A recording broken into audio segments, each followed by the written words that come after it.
So hi! Welcome and welcome back to my YouTube channel, and for today's tutorial guys, ituturo ko sa inyo kung paano nga ba i-connect ang GCash sa ating TikTok Pay Later. But first, can you subscribe to my channel and don't forget to hit the subscribe button and the bell to notify you for my new updates. And if you want to learn more, just keep on watching and let's start.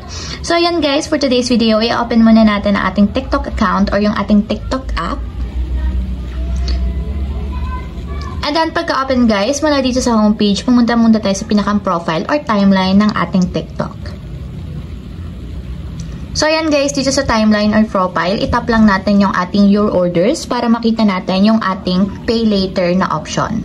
So, dito sa order guys, i-scroll lang natin papunta sa left, itong nandito sa taas, para makita natin yung option or menu ng Pay Later. So, tap lang natin yung Pay Later guys. And then, pagka-tap dito sa Pay Later, itap nyo lang yung settings button na nandito sa upper right corner. And then, after yan guys, tap nyo yung payment methods.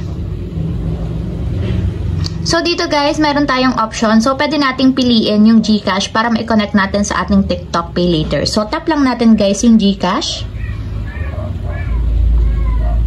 And then, after yan guys, kung meron kayong GCash sa inyong mobile phone, automatic magli-link yan. And syempre, kailangan muna ng verification para ma-link natin yung ating GCash sa TikTok. So, ilalagay lang natin dito yung GCash mobile number natin. So, ayan guys, after nyo may lagay yung iyong GCash mobile number, tap na natin yung next. And ayan guys, may magsasend na OTP code sa ating mobile number. So, yun yung ilalagay natin dito sa blank spaces. So, hintayin nyo lang yung text message guys. So, ayan guys, after nyo mailagay yung OTP code, tap na natin yung next.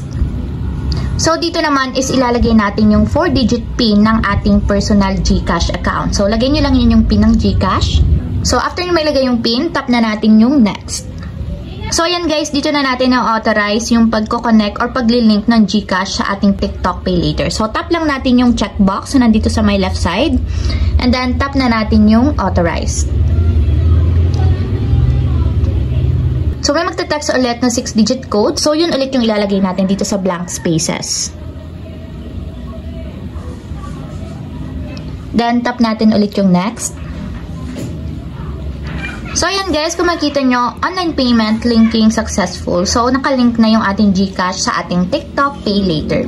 So, ayun lang guys, ganun lang kasimple kung paano nga ba i-connect ang ating GCash sa ating TikTok Pay Later. If you have a question, kindly comment down below and don't forget to hit the subscribe button and the bell to notify you for my new updates.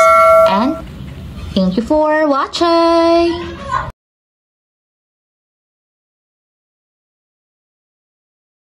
Living life, every day, late at night, not okay.